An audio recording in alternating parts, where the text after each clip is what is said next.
아멘. 아멘. 할렐루야.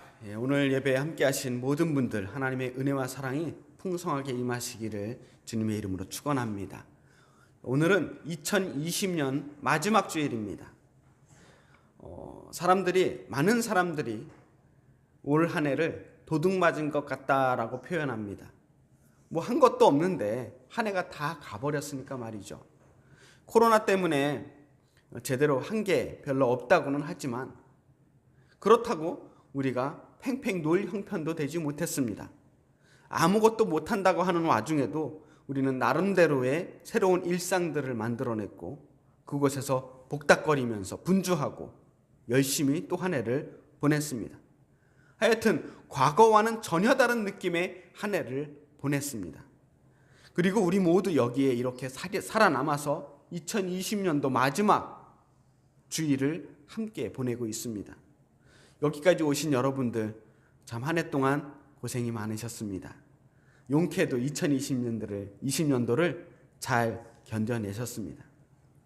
정말 스펙타클한 한 해였습니다. 전 세계적인 유행, 팬데믹이라는 상황에서 우리나라에서 처음 코로나 환자가 발생한 것이 올해 1월 19일이었습니다. 그리고 12월 26일 어제까지 코로나 바이러스에 노출되어서 확진 판정을 받은 사람이 55,902명입니다. 그중에 사망자가 793명이죠. 그나마 우리나라 형편이 참 좋은 편이래요. 코로나 순위로는 세계 87위더라고요.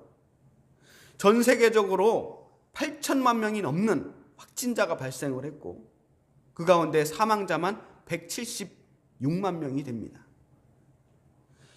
최근 인류가 겪은 재앙 가운데 가장 큰 재앙이라고 볼 수 있어요. 그리고 이 재앙은 아직 끝나지 않고 있습니다.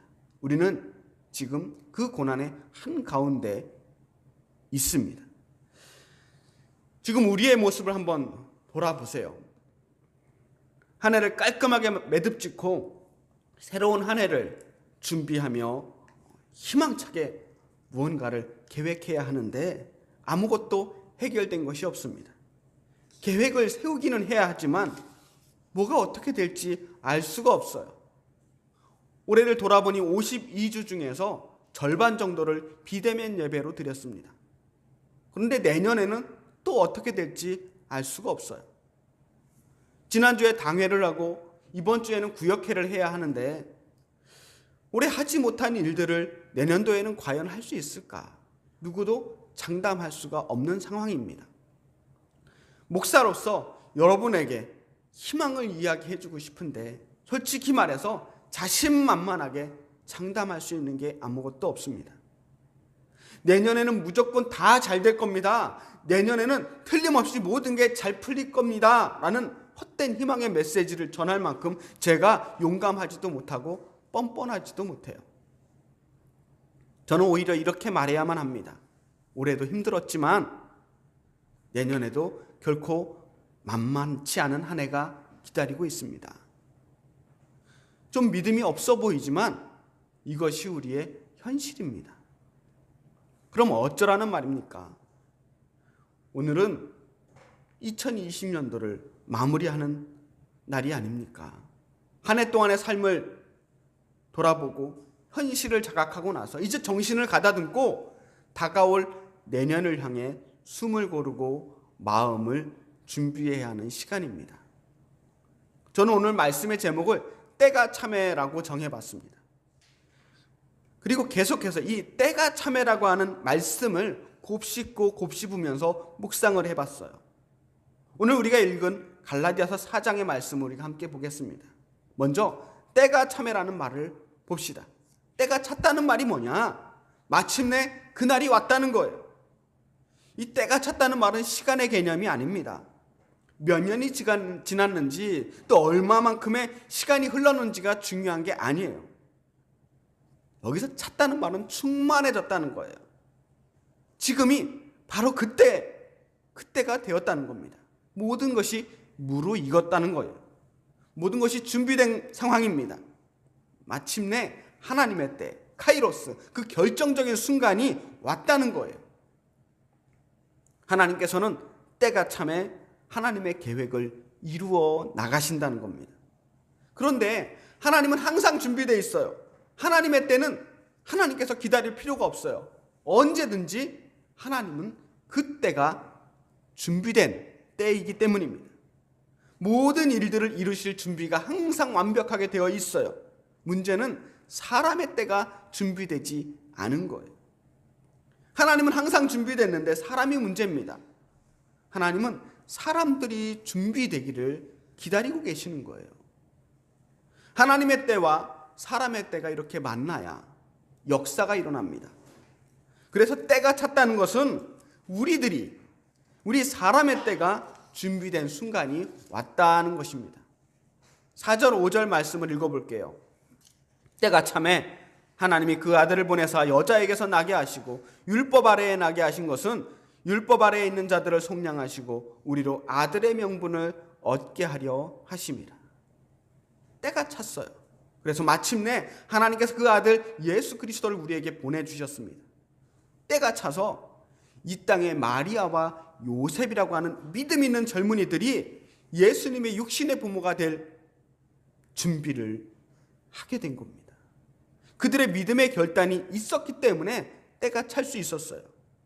그리고 예수님께서는 이 땅에 오셔서 우리를 죄에서 구원해 주셨습니다. 그리고 아들의 명분을 주셨어요. 이제 감히 하나님을 아버지라고, 아빠 아버지라고 부를 수 있게 되었다는 거예요. 부모가 자식을 낳기 위해서 10달 동안 기다리듯이 하나님께서는 우리를 자녀 삼기 위해서 기다리고 계셨어요. 그리고 해산의 고통을 겪는 심정으로 십자가를 지셨습니다. 한 송이 국화꽃을 피우기 위해서 밤부터 소쩍새는 그렇게 울어댔고요. 우리를 자녀 삼기 위해서 하나님께서는 그렇게까지 때가 차기를 기다리신 겁니다. 중요한 것은 언제나 우리의 때예요. 우리가 언제 준비되느냐 하는 거예요. 하나님은 하나님의 때를 너무나 잘 아시는데 우리는 우리의 때를 잘 몰라요. 그게 문제입니다.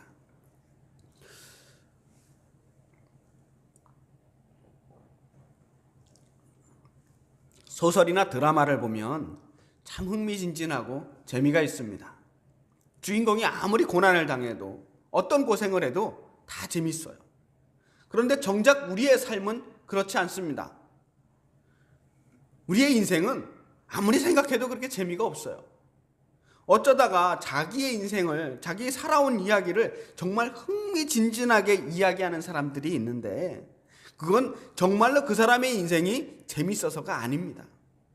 그 사람이 이야기를 잘하는 사람이기 때문이에요. 그 사람의 인생 중에 지루하고 재미없는 부분은 쏙 빼고 재미있는 부분만 재미있게 구성해서 이야기를 할 줄 알기 때문에 그 사람이 재미있는 인생을 산 것처럼 보이는 거예요. 그 이야기를 잘하는 사람의 특징이 뭐냐 하면 TMI를 안 하는 겁니다. Too much information. 재미없는 부분은 얘기를 안 해야지 재미있는 이야기가 되는 거예요. 그래야 지루하지 않습니다. 그런데 우리의 인생은 대부분 too much information이에요. 대부분 재미가 없어요. 여러분의 하루를 돌아보세요. 그 순간 정말 재미있는 순간은 얼마나 됩니까? 대부분은 싱겁고 반복적이고 재미없는 순간들이에요. 그럼 왜 우리의 인생이 이렇게 재미가 없을까요? 우리 인생에 맥락이 없기 때문입니다. 무슨 말이냐면요, 우리 인생에는 기승전결이 없어요. 재미있는 이야기들은 한결같이 구조를 가지고 있습니다.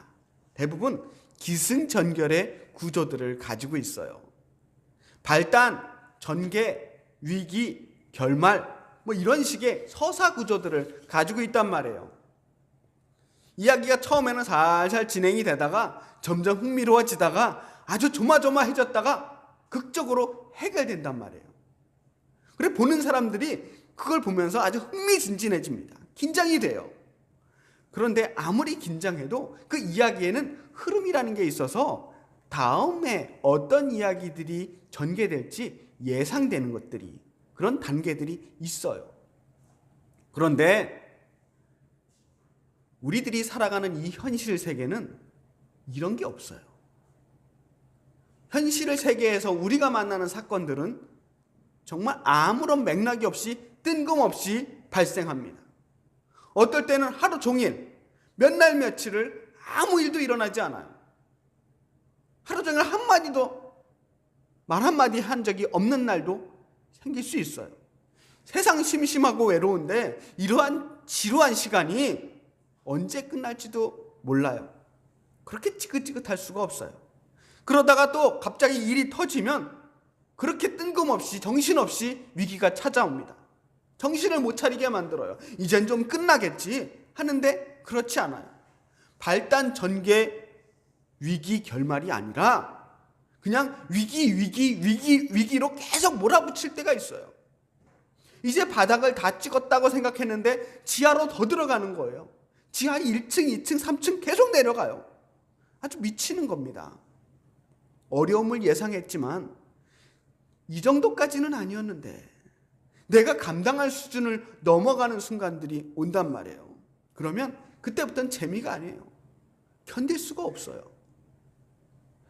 인생이 그렇게 짓궂습니다. 도저히 예측할 수가 없습니다. 인생은 결코 웃으며 즐길 만큼 여유롭게 다가오지 않습니다. 현실 세계는 그래서 너무나 가혹합니다. 이 때가 참회라고 하는 말은 때로는 참 희망적으로 느껴지지만 어떨 때는 정말 힘 빠지게 만드는 말이기도 합니다. 도무지 언제가 되어야 얼만큼 기다려야 이 때가 다 차는지 알 수가 없기 때문입니다. 다윗은 시편 13편에서 그 마음을 이렇게 노래하고 있어요. 여호와여 어느 때까지니까 나를 영원히 잊으시나이까 주의 얼굴을 나에게서 어느 때까지 숨기시나이까 나의 영혼이 번민하고 종일토록 마음에 근심하기를 어느 때까지 하오며 내 원수가 나를 치며 자랑하기를 어느 때까지 하리이까. 끝이 없어요. 이만큼 심었으면 이제 열매를 거둘 때가 됐는데 그렇게 예상이 되는데 매일매일 심기만 하지 열매를 거두지 못해요. 이만큼 기도를 했으면 응답받을 때도 된 것 같은데 이만큼 노력했으면 이제 성공할 때도 된 것 같은데 아직도 때가 차지 않았다는 거예요. 그래서 너무 힘듭니다. 사람들은 그렇게 때를 기다리다가 점점 지쳐가고 절망하는 겁니다. 어느 순간 희망을 포기하게 돼요. 스톡데일이라는 사람이 있습니다. 스톡데일은 베트남 전쟁에 참전했던 미군 병사입니다. 그 스톡데일이라는 사람이 전쟁 중에 하노이에 있는 포로 수용소에서 8년 동안 감옥살이를 포로 생활을 하게 됩니다. 그동안 같이 잡혀왔던 포로들이 견디지 못하고 죽기도 했는데요. 마침내 스톡데일은 포로에서 석방이 됩니다. 그때 한 기자가 묻습니다. 힘든 수용소 시절을 어떻게 견딜 수 있었습니까? 비결이 뭡니까? 스톡데일이 대답합니다. 언젠가는 꼭 풀려날 거라고 하는 희망 때문이었습니다. 기자가 또 묻습니다. 그렇다면 반대로 수용소에서 견디지 못했던 사람들은 어떤 사람들이었습니까? 스톡데일이 또 대답합니다. 바로 희망에 가득 찬 낙관주의였습니다. 수용소에 갇힌 이 낙관주의자들은 계속해서 기대를 했습니다. 이번 부활주일에는 풀려나겠지? 그들은 풀려나지 못했고 절망했습니다. 크리스마스에는 풀려나겠지? 또 풀려나지 못했고 더 절망했습니다. 그들은 포로 생활이 길어지면 길어질수록 계속 헛된 희망에 사로잡히다가 결국 절망하다가 모두 포기하고 말았습니다. 여기에서 스톡데일 패러독스라고 하는 말이 나왔습니다. 이 스톡데일 패러독스의 중요한 개념은 어떤 고난이 닥쳤을 때 앞으로 잘 될 거라는 굳은 신념은 가져야 하지만 비관적인 현실을 냉정하게 받아들일 수 있어야 한다는 것입니다. 막연하게 내년에는 잘 될 거야. 이제 코로나는 금방 끝날 거야. 앞으로는 모든 문제가 잘 풀릴 거야. 이런 말들은 우리에게 별로 희망이 되지 못한다는 거예요. 그런 헛된 희망들이 반복적으로 우리에게 절망을 가져다주고 상처를 남겨주고 우리를 실족하게 하고 결국 지치고 절망하게 만들어서 희망을 버리게 만드는 거예요. 믿음은 그런 헛된 희망을 심어주는 게 믿음이 아닙니다. 예수님만 믿으면 다 잘 될 거예요. 예수님만 믿으면 만사형통이 되고 예수님만 믿으면 모든 문제가 해결될 겁니다. 예수님만 제대로 믿으면 코로나도 걸리지 않게 될 겁니다. 이런 믿음은 결코 건강한 믿음이 아니라는 거예요. 저는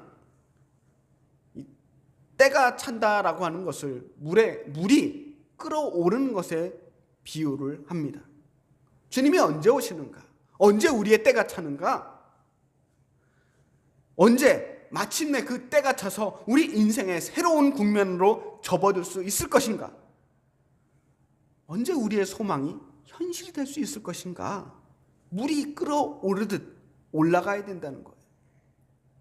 물이 100도가 되어서 증발되어서 어느 날 물이라고 하는 액체의 성질이 기체로 수증기로 변화되는 것이 때가 차는 순간이라고 할 때 그런 임계점들, 결정적인 순간들은 어느 날 갑자기 찾아오는 게 아닙니다. 차가운 물이 계속 가열되어서 물이 1도씩 올라가야 되는 거예요. 아무도 몰라요. 60도가 되면 제법 뜨겁습니다. 그런데 아직도 멀었어요. 80도의 물은 아주 뜨거워서 손을 대면 화상을 입을 수 있어요. 이제 다 되었다고 생각하지만 아직도 아닙니다. 99도가 되면 이제 거의 다 되었습니다. 물이 요동을 치고 부글부글 소리가 납니다. 정말 다 돼 보입니다. 하지만 아직 완전히 100도가 되지는 않았습니다. 조금 더 불을 떼야 합니다. 얼만큼 더 떼야 될지 아직 몰라요. 인생의 맥락이 없다라고 하는 것은 매 순간순간 그때가 지금 어느 단계인지를 예측할 수 없다는 거예요. 그래서 매일매일이 그때인 것처럼 99도인 것처럼 그렇게 살 수밖에 없다는 겁니다. 우리는 지난 1년 매일매일 그때를 향하여 하루하루를 견뎌낸 겁니다. 1년을 돌아봤을 때 정말 아무것도 달라진 게 없을 수 있습니다. 어쩌면 내 삶이 지난 1년 전보다 더 안 좋아졌거나 더 힘들어졌을 수도 있어요. 그래도 언젠가는 그때가 틀림없이 우리에게 올 거라고 하는 믿음을 가지고 이 지루한 시간, 이 힘겨운 하루하루를 견뎌내야만 하는 겁니다. 헛된 꿈은 꾸지 않되 그러나 분명하게 우리를 사랑하시는 하나님, 끝까지 우리 편이신 하나님을 믿으며 버텨내야 하는 겁니다. 지금 우리의 터널은 반드시 끝이 있는 터널입니다. 그때까지는 우리는 계속 나아가야 합니다. 우리의 불을 지펴야 합니다. 그래야 스톡데일처럼 살아남을 수 있습니다. 주님의 응답은 어느 날 멍하니 앉아 있다가 하늘에서 툭 떨어지는 그런 축복이 아닙니다. 1년 52주 그 매 순간순간이 모여서 하루하루를 모으고 모아서 때를 채워 나아가야 우리에게 주어지는 응답입니다. 그리고 지난 한 해 동안 여러분은 여러분의 때를 가득 채워서 여기 이 자리에 지금 서 있습니다. 모두들 힘든 시간을 용케도 잘 견뎠어요. 여기까지 함께 하신 여러분들을 진심으로 사랑하고 진심으로 축복합니다. 정말 마음 같아서는 한 사람 한 사람 꼭 안아주면서 격려하고 싶습니다. 여러분 얼마나 힘드셨습니까? 지난 1년 동안 얼마나 고생이 많으셨습니까? 얼마나 여기까지 오느라고 괴로우셨습니까? 아직 여러분에게 드라마틱한 축복이 다가오지 않았더라도 실망하지 마세요. 낙심하거나 포기하지 마세요. 여러분의 1년은 도둑 맞은 것이 아닙니다. 여러분은 결코 지난 1년을 허송세월한 것이 아닙니다. 여러분이 한 해를 여러분에게 주어진 그 때를 가득 채워서 주님을 기다리고 기다렸듯이 지난 20년 우리는 그 어느 때보다도 열심히 우리의 때를 채워서 여기까지 온 겁니다. 그리고 지금 이 순간도 우리는 우리의 때를 채워나가는 중입니다. 하나님의 응답을 끝까지 기다리면서 현재를 살아가는 사람만이 이 고난을 견딜 수 있습니다. 저는 말씀 하나를 읽으면서 오늘의 말씀을 마치려고 합니다. 여러분, 2020년도를 함께 했던 것처럼 2021년도 끝까지 함께 견디며 주님의 이름으로 우리가 함께 사랑하기를 간절히 바랍니다. 갈라디아서 6장 9절 말씀입니다. 우리가 선을 행하되 낙심하지 말지니 포기하지 아니하면 때가 이름에 거두리라. 아멘. 기도하겠습니다. 살아계신 아버지 하나님, 2020년도를 정말 힘들게 달려왔습니다. 그 모든 시간, 매 순간순간 우리와 함께 하신 주님을 기억하며 감사합니다. 우리의 지난 1년이 헛되지 않은 시간이 되었음을 믿습니다. 우리의 때가 찰 때까지 주님 기다려 주시옵소서. 우리가 온 힘을 다해 또 한순간순간을 살아낼 수 있도록 힘과 용기를 주시고 끝까지 견딜 믿음을 주시옵소서. 앞으로 우리와 함께 하실 주님을 기대하오며 살아계신 예수님 이름으로 간절히 기도하였습니다.